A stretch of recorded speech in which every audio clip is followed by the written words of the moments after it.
제가 이 지난 수요일에 그 월마트의 장을 잠깐 보러 간 적이 있었는데요. 그 장을 보러 갔다 깜짝 놀란 일이 있었습니다. 다름이 아니라 제가 차를 그 월마 주차장에 딱 주차해 놓고 문을 열고 이렇게 나오려고 그러는데요. 어떤 사람이 저를 이렇게 쳐다보고 있었습니다. 그런데 그 사람 얼굴을 보니까요. 이 머리는 미친 사람처럼 산발하고요. 얼굴은 하얗고 입가에 이렇게 피를 흘리고 있었습니다. 마귀 같은 모습에 깜짝 놀라서 다시 눈을 뜨고 유심히 보니까요. 그날이 바로 할로윈이라 할로윈 복장을 한 것이었습니다. 너무나도 이 변장을 잘해서요. 처음 볼 때 진짜 마귀인 줄 알았었습니다. 사실 요즘 사람들은요. 성경을 믿지 않습니다. 그 성경을 믿지 않기 때문에 사탄이나 마귀의 존재 역시 믿지 않습니다. 그래서 재미로 이 사탄이나 마귀의 모습을 흉내낼 정도로 사탄이나 마귀를 가볍게 여기고 있습니다. 그러나 사탄은 우리가 생각하는 것, 상상하는 것 이상으로 무서운 존재입니다. 그의 흉측한 모습도 무섭지만요. 그보다 더 무서운 면이 있습니다. 바로 우리를 항상 시험하는 존재가 됩니다. 사탄은 에덴에서부터 시작하여 항상 우리를 시험하는 존재였습니다. 그래서 잘 아시는 대로 그의 호칭 중에 하나가, 그의 이름 중에 하나가 바로 시험하는 자다라고 성경이 그것을 우리에게 알려주고 있습니다. 그리고 사탄의 시험은 항상 비참한 결과를 우리에게 가져다 줍니다. 성경에 나오는 여러 인물 가운데 이런 사탄의 시험에 넘어가 가장 비참한 최후를 맞이한 대표적인 사람을 꼽으라고 한다면 아마도 가룟 유다가 될 것입니다. 그는 사탄의 시험에 빠져 은 30개에 자신을 친구여라며 끝까지 사랑하신 예수님을 팔아 넘기는 배반의 그런 잘못을 저질렀습니다. 돌이킬 수 없는 배반의 죄를 지은 것이죠. 그 양심의 가책을 느끼고 결국은 극단적인 선택을 하게 됩니다. 복음서에서는 그가 목을 메어 자살했다라고 말씀하고 있고요. 사도행전에서는 창자가 터져 죽었다라고 그렇게 상반되는 모습으로 설명하고 있습니다. 우리가 이 두 가지 말씀을 서로 이렇게 종합해서 보면 유다가 이 나뭇가지에 목을 처음에 매달았다가 이 나뭇가지가 부러지면서 땅으로 거꾸로 떨어지다가 밑에 있던 날카로운 나뭇가지에 이 배가 갈리면서 땅에 부딪히고 그대로 창자가 터져 나와서 죽은 것으로 우리가 그렇게 이해할 수가 있습니다. 유다는 사탄의 시험에 빠져 결국 이런 비참한 최후를 맞이한 것입니다. 사실 시험하는 자는 사탄이 됩니다.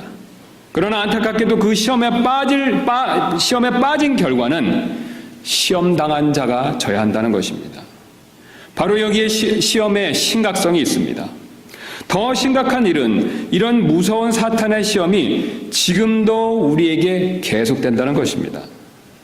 게다가 더 놀라운 일은 이처럼 무서운 사탄의 시험에 넘어가면서도 정작 우리는 그것이 사탄의 공격인지조차 모를 때가 참 많이 있다는 것입니다. 이처럼 사탄의 시험은 참으로 무서운 일이 됩니다. 그렇다면 우리는 어떻게 해야 이처럼 무서운 사탄의 시험과 유혹을 물리칠 수 있을까요? 오늘 본문이 그 해답을 우리에게 알려주고 있습니다. 특별히 우리의 구원자 되신 예수 그리스도께서 시험을 이기신 방법을 통해서 우리에게 이 해답을 가르쳐주고 있습니다. 가장 먼저 1절부터 4절이 그 첫 번째 해답을 가르쳐주는데 우리 다 함께 1절부터 4절을 보시겠습니다. 자, 1절부터 4절 제가 다시 한번 읽도록 하겠습니다. 예수님께서 성령님으로 충만하여 요르단에서 돌아오시고 성령에게 인도를 받아 광야로 들어가사 40일을 마귀에게 시험을 받으시더라. 그 날들에 그분께서 아무것도 잡숫지 아니하시더니 그 날들이 끝남에 그 뒤에 그분께서 줄이시니라. 마귀가 그분께 이르되 내가 만일 하나님의 아들이거든 이 돌에게 명령하여 그것이 빵이 되게 하라 하니 예수님께서 그에게 응답하여 이르시되 기록된 바 사람이 빵으로만 살 것이 아니요 하나님의 모든 말씀으로 살 것이라 하였느니라 하시더라. 자, 우리가 잘 아시는 대로 예수님은 누구이십니까 여러분? 참 사람이시면서 하나님이시지요. 예수님은 분명히 하나님이십니다. 그래서 당연히 이 사탄의 이런 시험과 유혹은요 충분히 물리치실 수 있는 능력을 가지신 분이 되시지요. 그러나 지금 예수님께서는 육체를 입고 계십니다. 그분은 참 하나님이시지만요 또한 참 사람이 되셨기 때문에 인성을 취하고 계신 것입니다. 그래서 하나님이심에도 불구하고 이 배고픔의 고통을 어쩔 수 없이 느끼시고 계신 것입니다. 누가복음 4장 2절 조금 전에 읽었던 그 말씀이 다음과 같이 말씀하시는데요. 40일을 마귀에게 시험을 받으시더라. 그 날들에 그분께서 아무것도 잡숫지 아니하시더니 그 날들이 끝남에 그 뒤에 그분께서 줄이시니라. 여러분, 예수님께서는 참 하나님이시지만 사람의 몸을 입고 계시기 때문에, 인성을 갖고 계시기 때문에 지금 40일 금식하시고 줄이셨다라고 분명히 말씀하고 계십니다. 여러분은 아까 한번 상상을 한번 해보시기 바랍니다. 이 뜨거운 광야에서요, 40일 동안 아무것도 드시지 않았다라고 말씀하고 있습니다. 여기서 아무것도 안 드셨다라고 했을 때 물이 포함됐는지 안 됐는지 우리가 정확히 모르겠지만, 만약 물까지 포함됐다라고 우리가 생각해 볼 수 있다면요, 예수님께서는 굉장히 배고픔과 갈증 가운데 시달리고 계신 것이 분명합니다. 저도 이 3일 금식을 여러 번 해본 적이 있는데 정말 배가 많이 고팠다라는 것을 느낄 수 있었습니다. 금식하는 동안에. 제가 가만히 있어도요, 눈앞에 먹을 것이 어른어른거렸고, 이게 정말 배고픔이라는 것은 인간의 육체적인 욕구 가운데서 가장 큰 욕구구나, 바로 식욕은 가장 큰 욕구다라는 사실을 여러 번 깨달은 적이 있었습니다. 오늘 예수님 역시 마찬가지십니다. 왜냐하면 아무리 하나님이시지만 사람이 되셨기 때문에 이런 배고픔을 피하실 수 없기 때문에 그렇습니다. 신성에 인성이 더해지면서 약점이 생긴 것이죠. 오늘 사탄은 바로 이 부분을 노렸습니다. 오늘 성경은 사탄이 예수님을 시험하기 위해서 40일 내내 예수님 곁에 있었다라고 말씀하고 있습니다. 그래서 4장 2절 다시 보시면 40일을 마귀에게 시험을 받으시더라. 하루만 시험을 받으신 것이 아닙니다. 40일 동안 마귀에게 계속해서 시험을 받으셨다라고 말씀하고 계십니다. 그런데 사탄은 이 배고픔에 관해서는 두 번도 아니고 딱 한 번 시험한 것을 오늘 성경이 가르쳐주고 있습니다. 왜냐하면 사탄은 예수님의 배고픔이 이 최고조가 되기를 기다렸기 때문에 그렇습니다.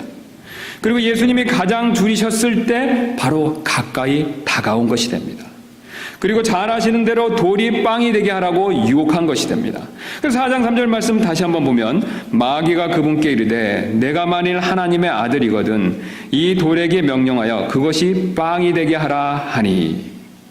여러분, 사실 사탄이 우리에게 돌이 빵이 되게 하라라는 유혹을, 그런 시험을 하지는 않습니다. 여러분, 왜 그렇습니까? 저와 여러분에게는 그런 능력이 없기 때문에 그렇죠. 그러나 예수님은 하나님이십니다. 마귀는 그 사실을 누구보다도 잘하는 존재이죠. 그래서 그분이 가장 약해지셨을 때, 사람으로서 가장 배고픔을 극도로 느끼고 계셨을 때 자신의 능력을 사용해서 이 돌이 빵이 되게 하라라고 그렇게 유혹하고 있는 것입니다. 사탄은 우리에게도 같은 방법을 분명히 사용하고 있습니다. 사탄은 우리 주위를 항상 맴돌며 우리의 약점이 무엇인지를 항상 찾고 있습니다. 지금도 예배당 주변을 맴돌며 우리의 약점을 찾고 있을 것입니다. 우리 눈에는 보이지 않지만 우리가 오늘 가르쳐주신 하나님 말씀에 근거해 본다면 사탄은 분명히 우리 주위를 맴돌며 우리의 약점을 열심히 찾고 있을 것입니다. 또 예배를 마치고 우리가 집에 간다 하더라도 따라와서 우리의 약점을 여전히 열심히 찾고 있을 것입니다. 그리고 우리의 약점을 발견하면 그 약점을 이용해서 항상 시험하고 넘어뜨리려고 노력할 것입니다. 제가 한 번은 이 아프리카 사자가 이 영양을 사냥하는 방법을 보여주는 다큐멘터리를 본 적이 있었습니다. 여러분도 혹시 그런 다큐멘터리를 보신 적이 있으실 텐데요. 이 먼저 사자는요, 그 많은 영양 중에서요, 딱 한 마리, 그것도 가장 약한 영양 한 마리만 찾습니다. 그리고 그런 영양을 찾아냈다라고 생각한다면요, 그 사자는요, 다른 영양들은 절대로 쳐다보지도 않고 관심도 갖지 않는다는 것입니다. 그리고 그 영양에 무리에서 뒤떨어지거나 넘어져 있거나 물을 먹을 때처럼 가장 취약해진 순간을 기다리고 있다가, 그리고 그런 때를 포착하면 손살같이 덤벼드는 사냥법을 쓴다라는 것을 가르쳐주는 다큐멘터리를 본 적이 있었습니다. 여러분, 사탄도 이와 동일한 방법을 사용합니다. 그래서 성경은 사탄의 이런 모습을 사자에 비유해서 베드로전서 5장 8절에서 이렇게 말씀하신 적이 있습니다. 정신을 차리라, 깨어있으라. 너희 대적 마귀가 울부짖는 사자같이 두루다니며 삼킬 자를 찾나니. 여러분, 사탄은 지금도 사자처럼 우리의 약점을 노려보고 있다가 우리가 가장 취약한 부분을 드러냈었을 때 우리를 삼키려고, 우리를 시험하려고 대기하고 있다라고 말씀하고 계십니다. 우리는 사탄이 이렇게 시험하려는 모습을 우리 주변에서 쉽게 발견할 수 있습니다. 이 교회에는 봉사도 참 잘하시고 다른 지체와 관계도 좋으시고 모든 면에서 훌륭하시지만 이 물질에 악한 분들이 혹 계십니다. 이런 분들은 하나님보다 이 물질을 더 은근히 붙드실 때가 참 많이 있습니다. 또 사람보다 물질을 더 중요하게 여기실 때가 참 많이 있습니다. 그래서 물질이 없으면 큰일 난다라고 걱정하실 때도 참 많이 있습니다. 여러분, 그러나 이럴 때 조심할 필요가 있습니다. 이럴 때 바로 사탄이 파고들기에 가장 좋은 순간이 된다는 것입니다. 여러분, 한번 욥의 아내를 생각해 보시기 바랍니다. 물질적으로 그녀는 어려워지자 사탄의 시험에 빠져서 결국 하나님을 저주하는 시험에 빠졌다라는 사실을 우리가 잘 알고 있습니다. 또 아나니아와 삽비라를 한번 생각해 보시기 바랍니다.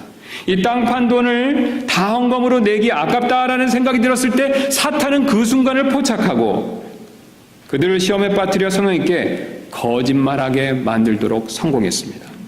그래서 사도행전 5장 3절 보면은 이렇게 말씀하고 있습니다. 베드로가 이르되 아나니아야 어찌하여 사탄이 내 마음에 가득 차서 내가 성령님께 거짓말을 하고 땅값의 얼마를 감추었느냐. 사탄이 그의 마음 가운데서 역사했다라는 것을 성령 충만한 베드로가 그 사실을 분명히 지적하고 있습니다.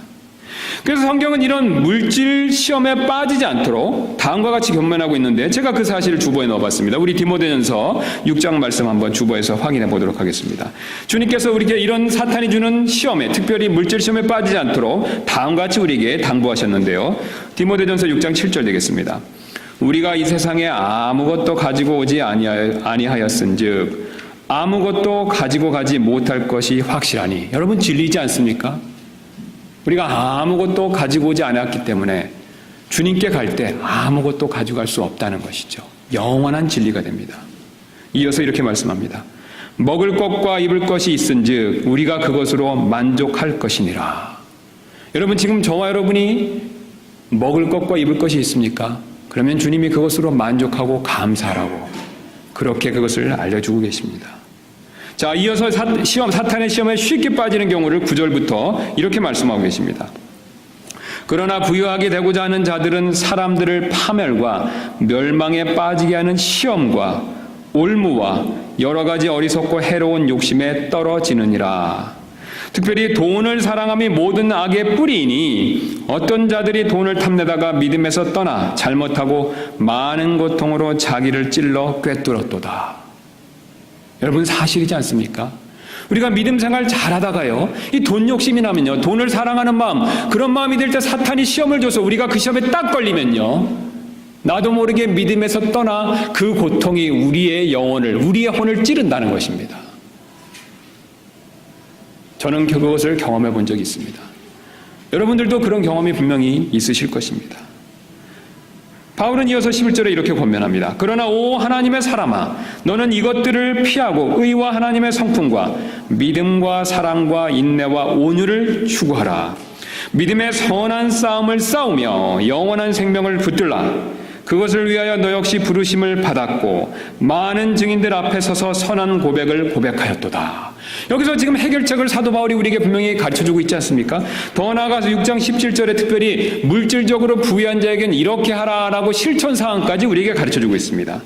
이 세상에서 부유한 자들에게 명하여 그들이 마음을 높이지 말고 확실치 않은 재물을 신뢰하지도 말며 오직 살아계신 하나님 곧 우리에게 모든 것을 풍성히 주사 누리게 하시는 분을 신뢰하게 하고. 여러분, 지금 무엇만을 신뢰해야 된다라고 가르쳐주고 계십니까? 주님이지요. 모든 것을 주신 주님, 그분을 붙들어야 된다라고 말씀하고 있습니다. 주님이 주신 좋은 것들, 그것을 붙들어서는 안 된다라고 말씀하고 있습니다. 그것 자체가 나쁜 것이 아니지만 그것을 붙들다 보면요, 오늘 주님께서 경고하시는 것처럼 나도 모르게 쉽게 사탄의 시험에 빠질 수 있다는 것이죠. 이어서 이어지는 18절에 이렇게 말씀합니다. 또 선을 행하게 하며 선한 일들에 부여하고 베풀기를 좋아하며 기꺼이 나누어 주게 하라. 여러분 가운데 재정적으로 여유가 있으신 분이 계십니까? 여러분, 그렇다면 나누어 주셔야 됩니다. 여러분이 조금이라도 믿음의 분량만큼 나누어 주셨을 때 사탄의 시험으로부터 자유로워질 수 있다라고 주님께서 구체적인 실전사항을 가르쳐주고 계십니다. 이뿐만이 아닙니다. 또한 어떤 분은 반대로 다른 것은 다 좋습니다. 그런데 성격이 불같이 급한 약점을 가지고 계신 분들도 의외로 참 많이 있습니다. 사탄은 역시 이 점을 놓치지 않는다는 것입니다. 그래서 불같은 성격으로 인해 말과 행동에 실수를 하도록 항상 은근히 부추긴다는 것입니다. 대표적으로 우리가 잘 아는 대로 베드로는 급한 성격으로 인해 예수님께 이렇게 나서는 실수를 범한 적이 있었습니다. 제가 그 사실을 이 마태복음 16장 22절 주보에 넣어봤는데 같이 가서 한번 보도록 하겠습니다.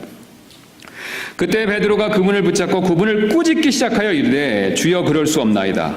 이 일이 결코 주께 임하지 아니하리이다 하거늘. 지금 문맥에 따라 보시면 예수님께서 내가 곧 십자가를 못 박혀 나중에 곧 십자가를 못 박혀 죽게 될 것이다 라는 것을 말씀하자 베드로가 나서면서 그것을 말리는 그런 장면을 보여주고 있습니다.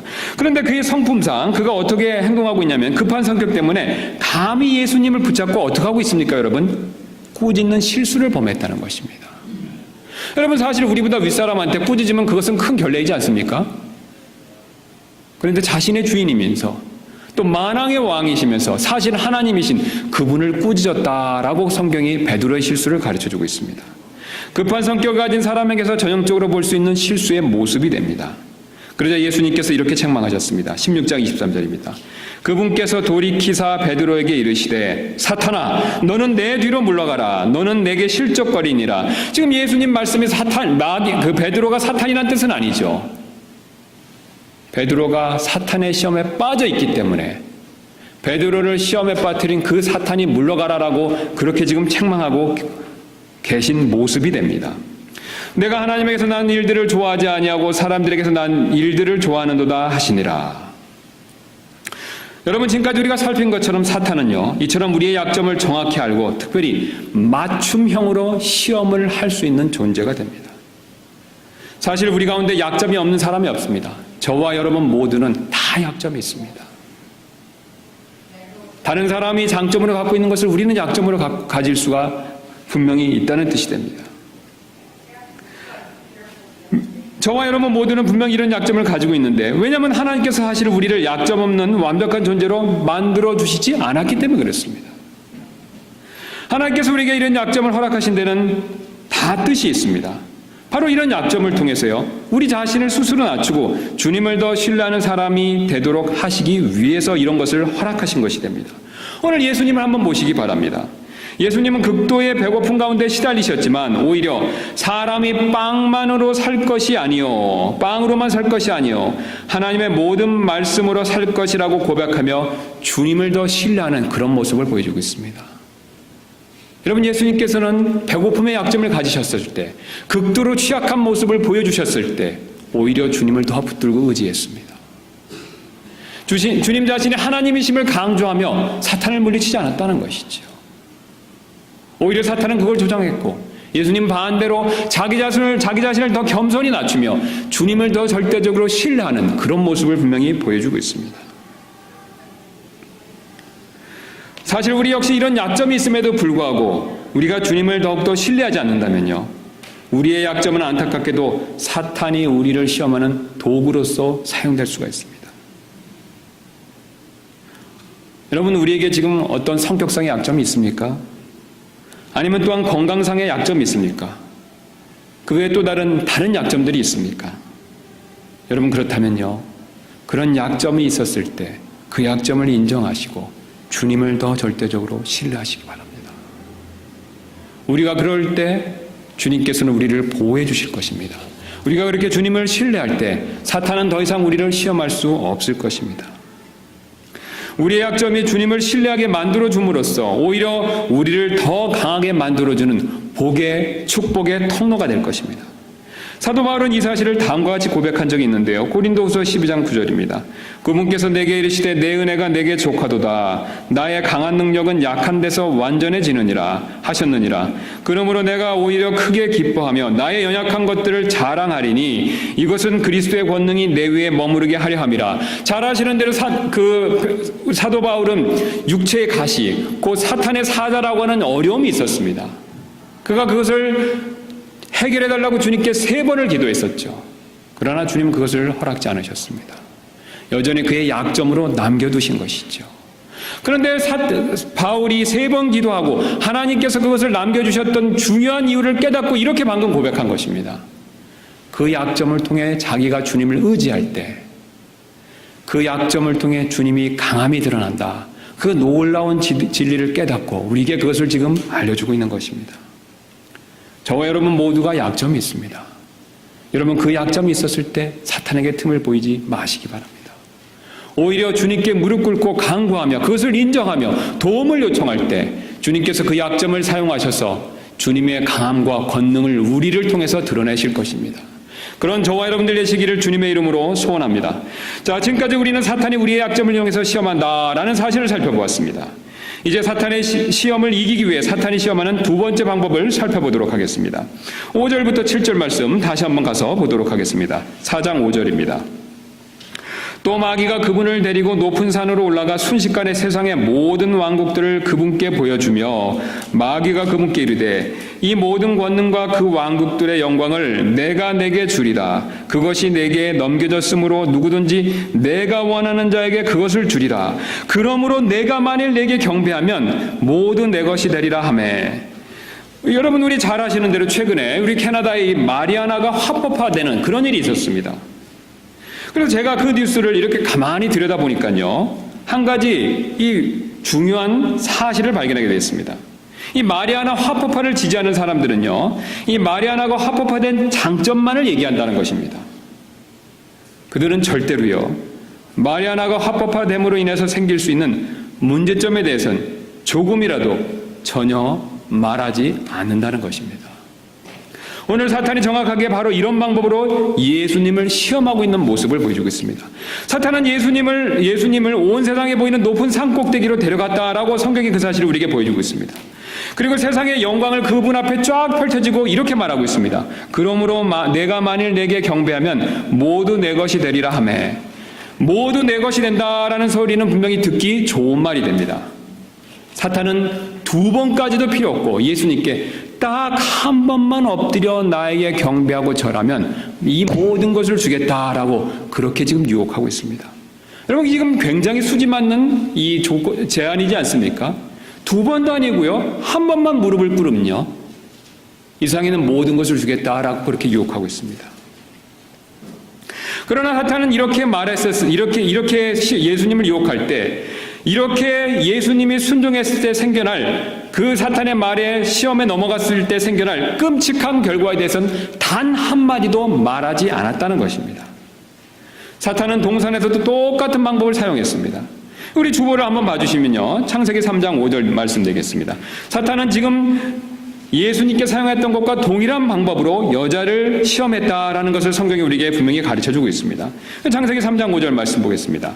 너희가 그것을 먹는 날에 너희 눈이 열리고 너희가 신들과 같이 되어 선악을 알 줄을 하나님이 아시느니라. 여러분 지금 사탄이 여자에게 시험하는 내용을 보시기 바랍니다.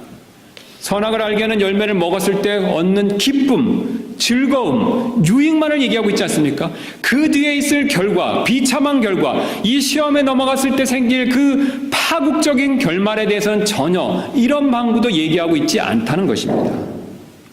그러나 3장 10절부터 우리 19절 말씀 보시면 하나님께서는 그 끔찍한 결과에 대해서 다음과 같이 말씀하고 있습니다. 3장 10절입니다. 그가 이르되 내가 동산에서 하나님의 음성을 듣고 벌거벗었으므로 두려워하여 숨었나이다 하거늘. 지금 사탄은 하나님을 두려워하여 숨게 될 일, 그 일에 대해서는 전혀 언급하지 않았다는 것입니다. 16절입니다. 여자에게 이르시되 내가 내 고통과 수태를 크게 늘리리니 내가 고통 중에 자식을 낳을 것이요 또 너의 열망이 내 남편에게 있겠고 그가 너를 다스릴 것이니라 하시고, 사탄은 지금 여자가 이 선악을 알게 하는 열매를 먹었었을 때 큰 산통을 겪고 남자의 권위 앞에, 남자의 권위 밑에 있게 될 것이라는 그 사실에 대해서는 이런 방구도 전혀 얘기하고 있지 않다는 것입니다. 끝으로 3장 19절 이렇게 말씀하십니다.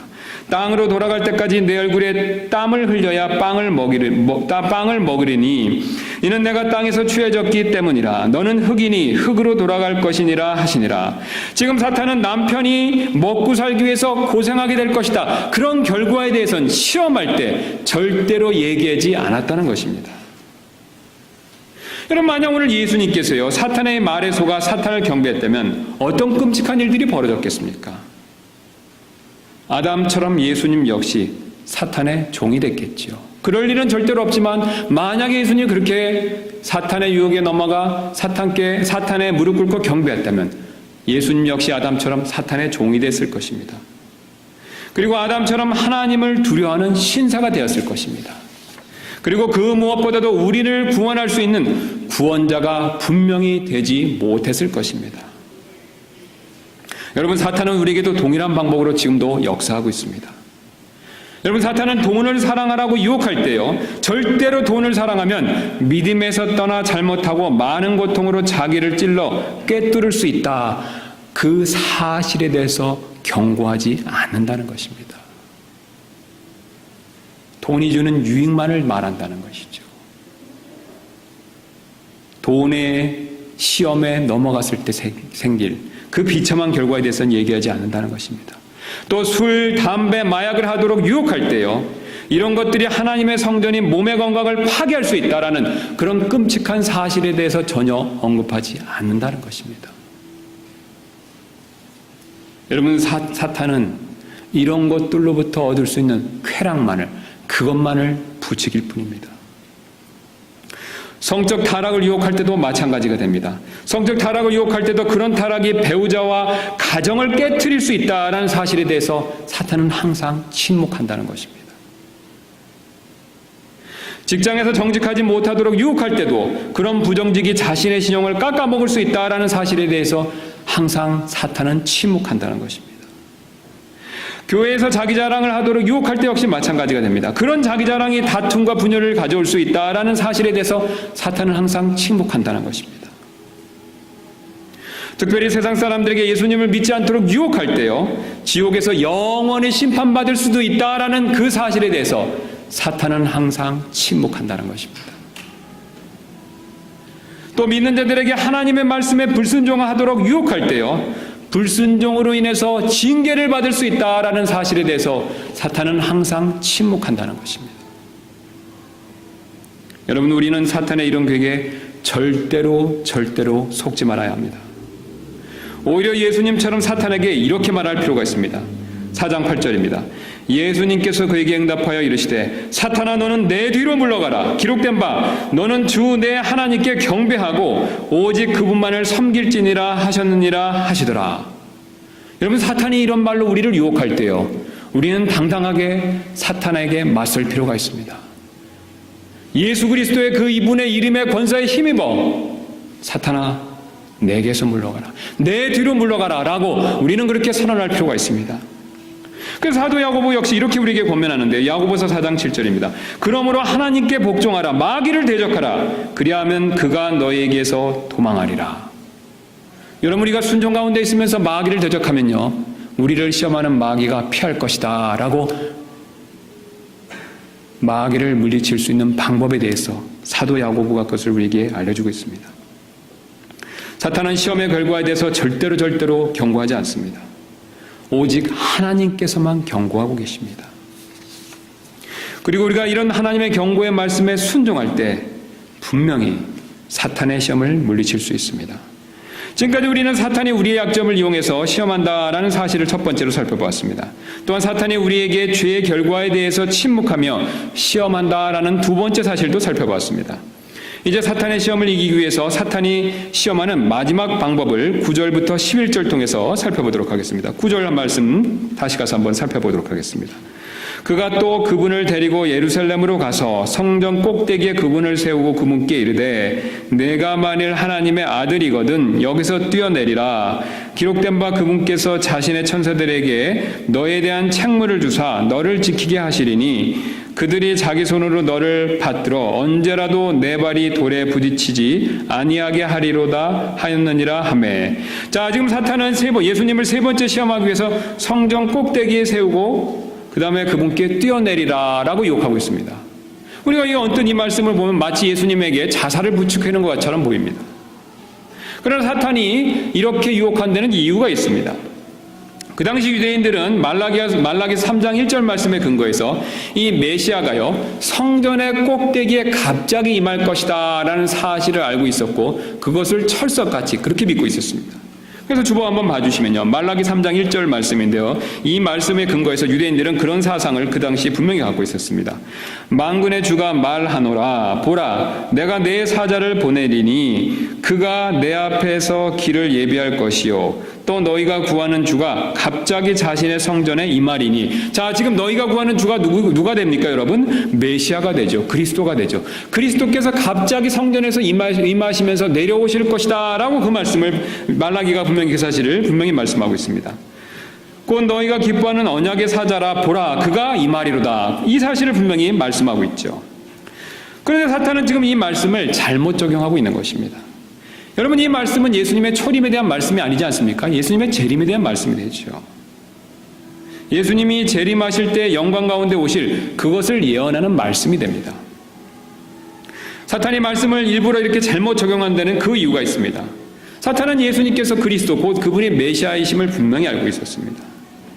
그리고 예수님께서 곧 메시아로서 본격적으로 사역하실 것도 잘 알고 있었습니다.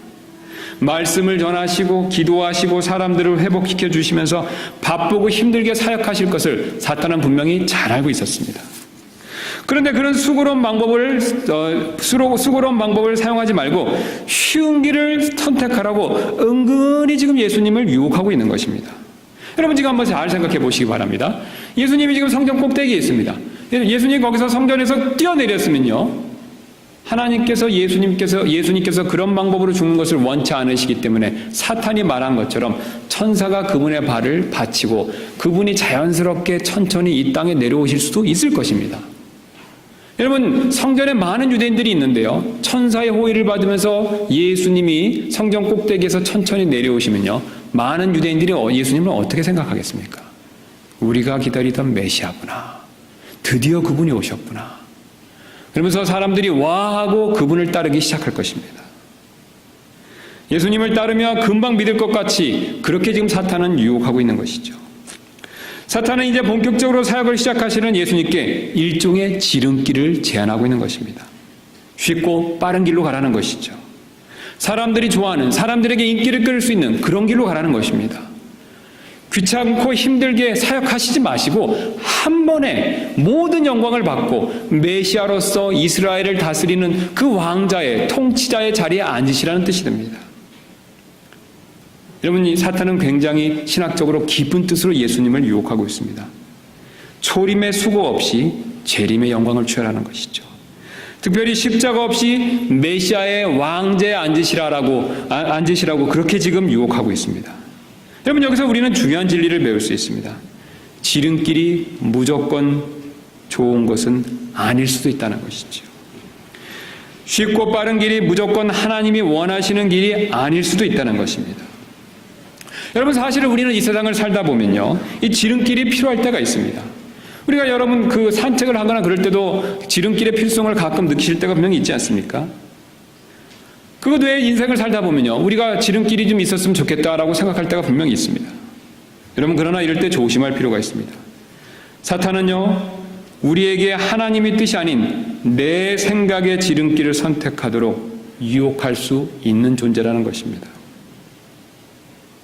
하나님께서 우리가 생각하는 지름길이 아니라 자신이 정한 길대로 우리가 항상 순종하며 가기를 원하고 계십니다.